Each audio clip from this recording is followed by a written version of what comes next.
Ay, ito, set ko naman. Ay, nasaan? Sino nagbabash?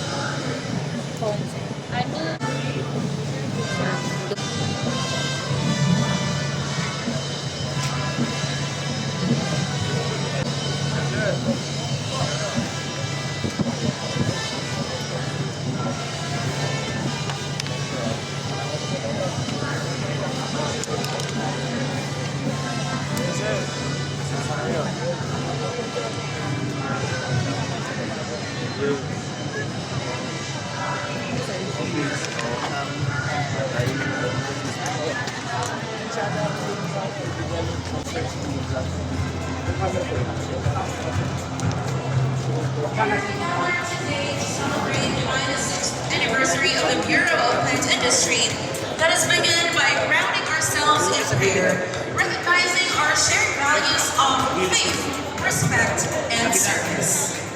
This ecumenical prayer reflects our unity and diversity as one PPI family.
Maraming salamat sa tagapagpakilala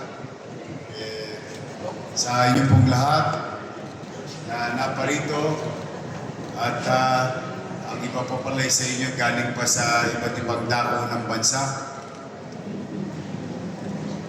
Welcome po kayo sa Manila.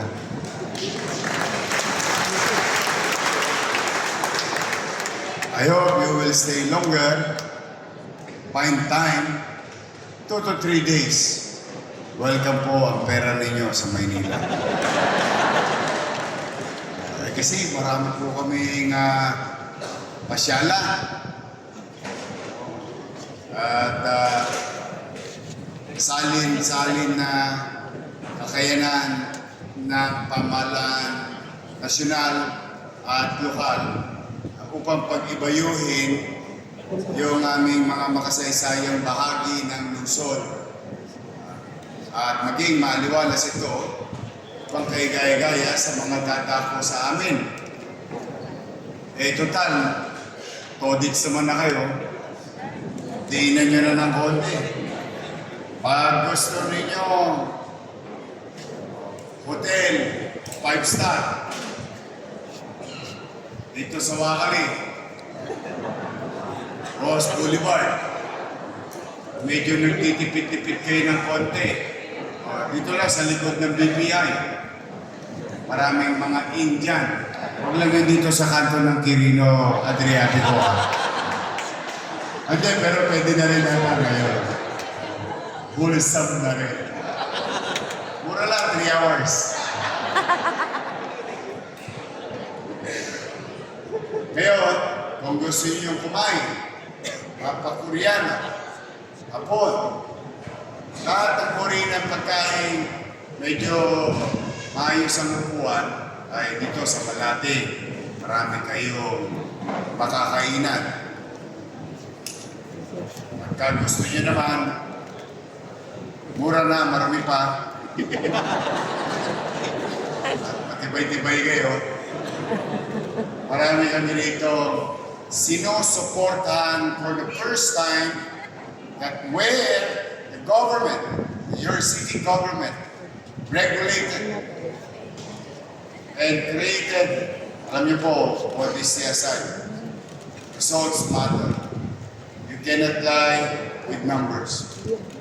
For the past 7 months, we created a couple of dozens of family who became millionaire because of the street food or gastronomy tourism in the city of Manila.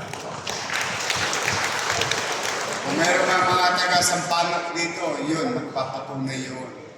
Yung Sandoval, yung Ugbo 2.0, or mas sosyal na tawagin, Fusion Alley.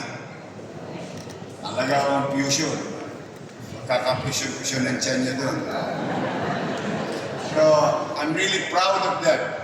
I'm really proud of them that, tingnan ninyo tayo'y nagkakasama-sama dahil sa isang sa anibersaryo pagkakatatag ng ahensya ng pamahalaan. Noong una,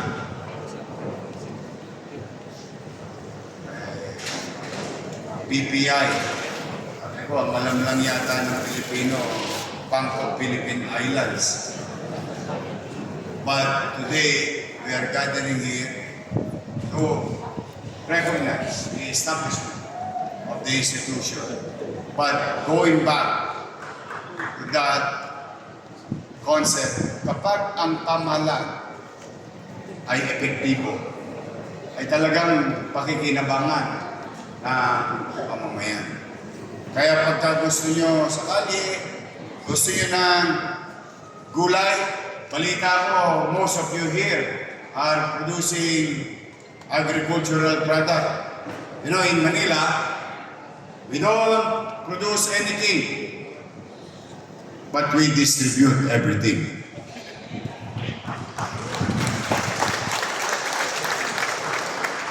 At the height of pandemic, even big markets in Metro Manila are being shut down in the first few weeks.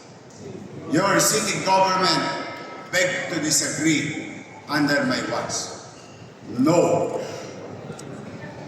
We will pay the price of being infected because some people will come in and out of the city, coming from the provinces, but I don't want my people dying dilat ang mata.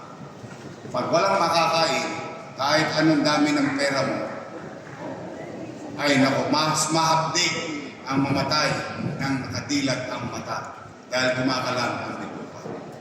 And that's why, if you go back a little, in that incident, you can Google it, only the city of Manila welcomed the northern Luzon farmers, farm producers, agri-products producers, in the central Luzon and in the southern Luzon. Lahat sila doon sa Recto pagkagabi, or what we call the night market. And when DOH at the time saw that we start addressing also the drivers, painante, biyahero ng mga gulay, prutas, isda, manok, para itinda sa Metro Manila at siyempre sa Maynila. O yun ay pinuksan na muli, o yung Balintawa, o yung Cubao, and so on and so on. So talagang napakahalaga. Maaaring sa ibang tao ay kinikipit balikat na lamang at pagka medyo hindi nila masyadong napapansin, dala ng maraming entertainment na napapanood, nalilibang ang tao, nakakalimutan na nila yung halaga ng pagkakatatag ng mga ahensya ng gobyerno. Ngayon, isinasabuhay natin, kinikilala natin ang kahalagaan nito. And in fact, I'm sorry, I got comfortable to my foreign guests. I beg your indulgence, my English is good only for 5 minutes. After that, finish or not finish, we pass our paper.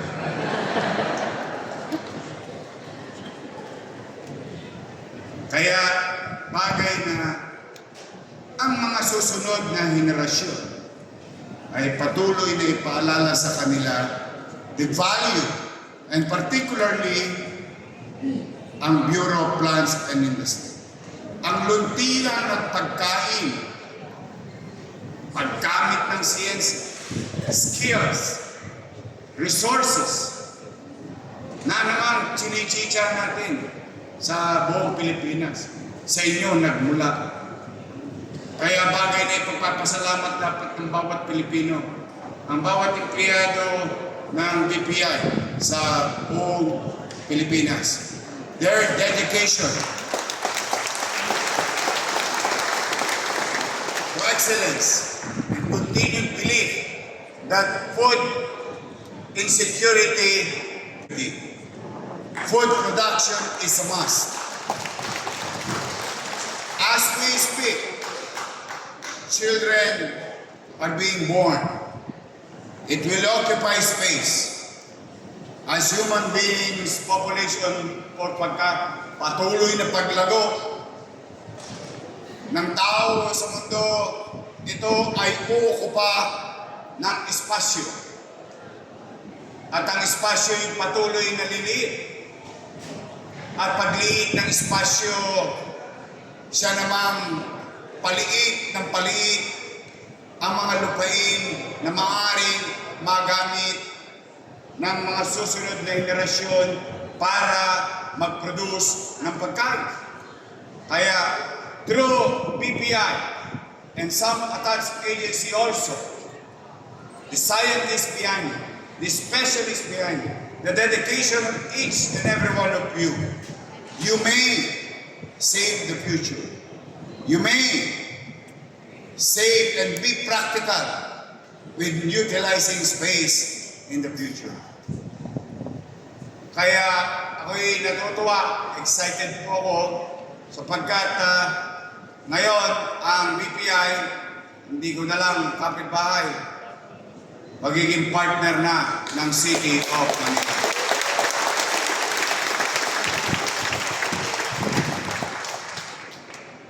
Lips ako sa mga banyaga, mukhang naintindihan nila yung sinasabi. I told them, it seems that you understand me. But, kidding aside, yes, as we speak, after BPI, through Dr. Glenn and his team from BPI, and your city government's team went to ITE, went to Republic Polytechnic, went to NUS, went to the private sector, studying on what you call food production in a highly urbanized setting. I opted to choose Singapore because geographically, physically, pareho-pareho sa Maynila. Maliit, highly urbanized, fully developed, mas mayaman lang sila. Ayun lang ang pinagkaiba. So how can we, if they can, produce their own, and we also can produce our own. And ngayon ay pinagsasama-sama ko na ang ahensya ng gobyerno. Your city government is now trying to put together or integrating national government, bureaus, and local government and private sector to build something for food production in a 10-hectare property of the city of Manila in Manila, Boys Town, South Marikina. So, rest assured to the BPI family that your city will not only build schools, build housing, hospitals, create jobs. In our own little way, I hope na mapagtagumpayan namin a new playbook for the next leader. Because this is just the beginning of the long journey of your city government and BPI together. Department of Agriculture, and so on and so forth. Tuloy-tuloy. So that yung mga darating at papalit sa atin, magkakaroon na ng gabay kung saan magkaroon ng kasiguruhan sa pagkain sa loob ng siyudad ng Maynila. So, to our members of the Diplomatic Corps, welcome to Manila. I'm happy to see again some of you. Mukhang nakita ko na. I've seen you, your familiar faces. I would like to inform you, the NFA Director and I, with my fellow mayors in Metro Manila yesterday, had a meeting. And ayoko naman pangunahan si Presidente dahil in a matter of few days, a program will be launched for food security with regard to food, cheap food, funded, funds are redirected, not in flood control anymore, but towards helping our farmer.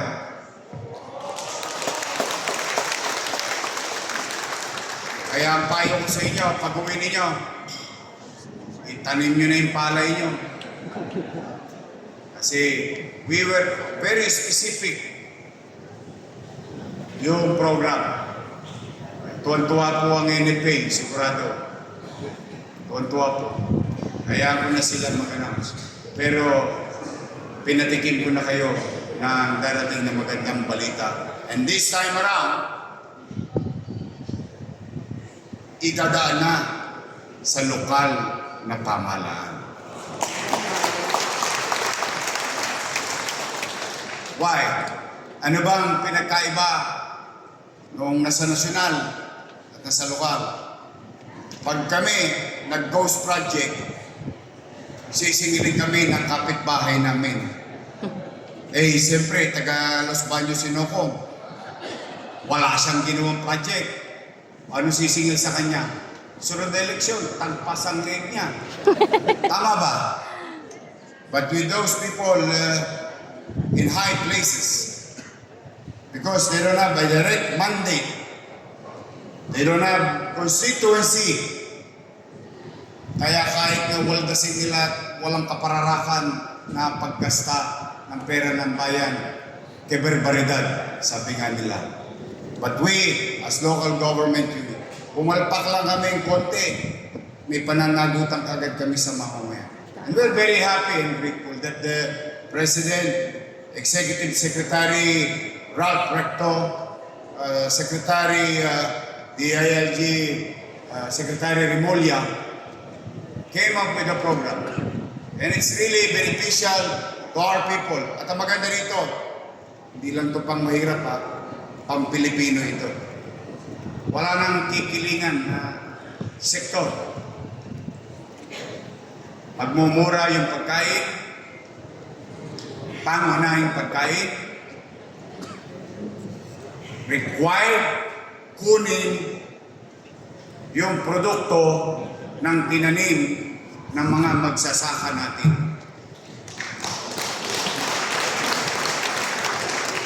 Kaya pag ang mayor hindi bumili ng lokal, sasabihin nyo hindi ko nasasabihin bigas ito. Pag hindi bumili ng lokal, mananagot. So I'm really happy for each and every one of you. May awa ang Diyos. Kami naman, to our partner, Glenn Dr. Gerald Glenn Panganiban, our director for BPI, Larry Lacson, Administrador, National Food Authority, to Herminilda Cabertan, Assistant Director, Roel Gasmundo, at mga bisita namin sa Manila. In our own little way, as your local government unit, now you have a friend in the city of Manila.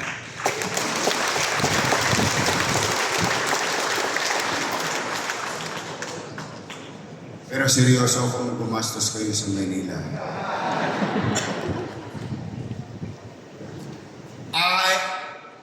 On behalf of the people of Manila, congratulations to the BPI family. 96 years, so I'll be seeing you in your 100 years.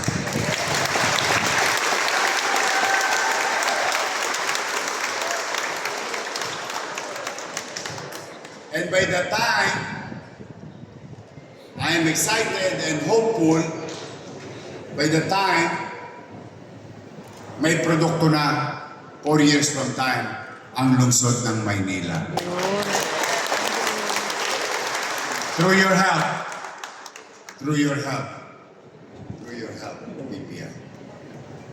Again, if I'm not asking too much, Manila is an old city. Yes, if you want beautiful buildings, I will redirect you to Taguig. You'll see BGC there. Beautiful architecture, modern architecture. They have it there. You go to Makati, they have better buildings. You go to Pasig in Ortigas, they have better buildings. Modern, properly defined, designed by recent architects. But they may have all those things. They may have all those things. Good for them. But we are proud of an old city, a 500-plus-year-old city of Manila. Why? Because we have character.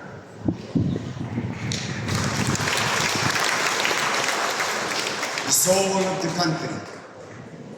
And we have a lot of history. And in fact, some of you, if not most of you, have a story to tell in the city of Manila. Now, having said that, my goal is to make it at the very least, on top of everything, gawing maaliwalas at panatag ang pamumuhay sa lungsod ng Maynila. That is my minimum or bare minimum requirements sa aking mga kapwa-kawani ng pamahalang lungsod ng Maynila. Now, can I do that alone? No, I can't. With all humility, and I'm taking this opportunity to ask each and everyone. Dito man kayo umuwi, you may be living here, or maybe passing by. I beg you, and I ask, tulungan niyo po. I cannot do this. It's a shared responsibility. Cleanliness, peace and order, and so on and so on. At bilang pagtulong ninyo or pagtupad sa kusang disiplina, ay susuklian ko naman kayo ng mainam, masinop, at episyenteng kapitolyo ng bansa na lungsod ng Maynila. Because we, all of here, celebrating success of BPI 96 years after and looking forward for 100 years. If we come together with the help of the international community, private sector, government, local and national. If we come together, we can make Manila great again. So muli, congratulations BPI. Pasensya na kayo, nahawakan ko ang mikropono. But, last note, last call, uy, ikot naman kayo. Ha? Gusto niyo ng karaoke? Sa Raon, maganda doon yung mga karaoke namin. Gusto niyo ng tela? Sa Tabora, doon sa Recto. Gusto niyo ng net? Doon sa Waluna. Linoleum, baso, sa MD Santos, tasa, everything. Everything. Kaya, half joke, half truth yun ha. Ikot po kayo. Muli, maraming salamat. Congratulations, BPI family. Magandang umaga at pagpalain naman kayo ng Kong Pagkapa. Manila! God first. Thank you.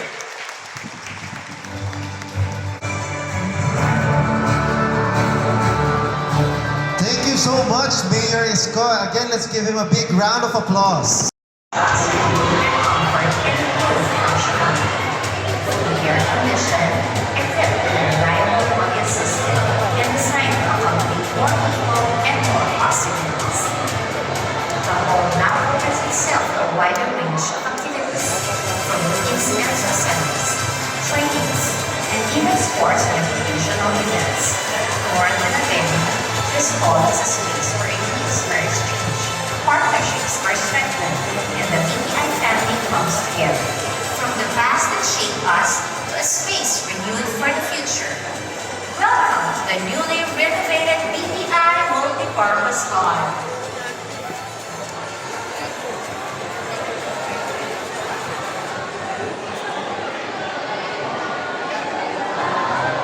There you have it, ladies and gentlemen. Alam namin na grabe talaga yung impact ng nag-iisang Yorme dito. So, with that, thank you very much for your presence. Mayor is no Moreno. But before that, we will proceed with the ceremonial ribbon cutting and the launching of our newly renovated BPI Multipurpose Hall.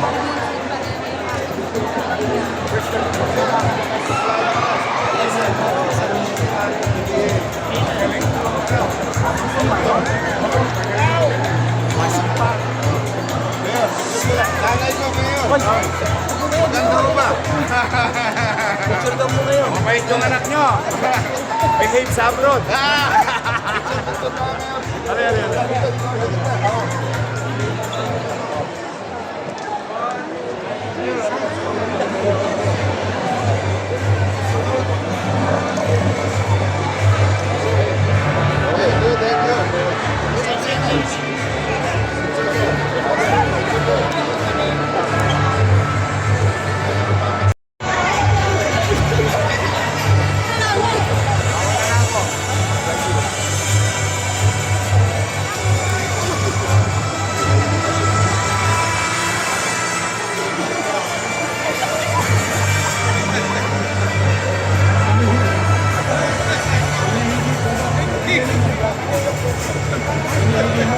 God, congratulations, and let's give a big round of applause. The BPI Multipurpose Hall is now officially open.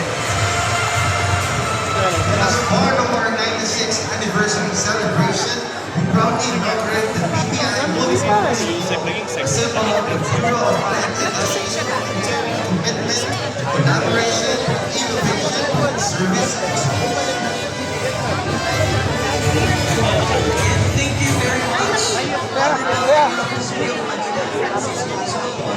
Thank you very much. Increasing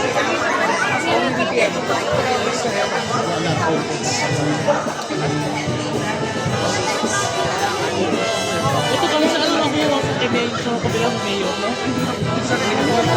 Ano ko eh.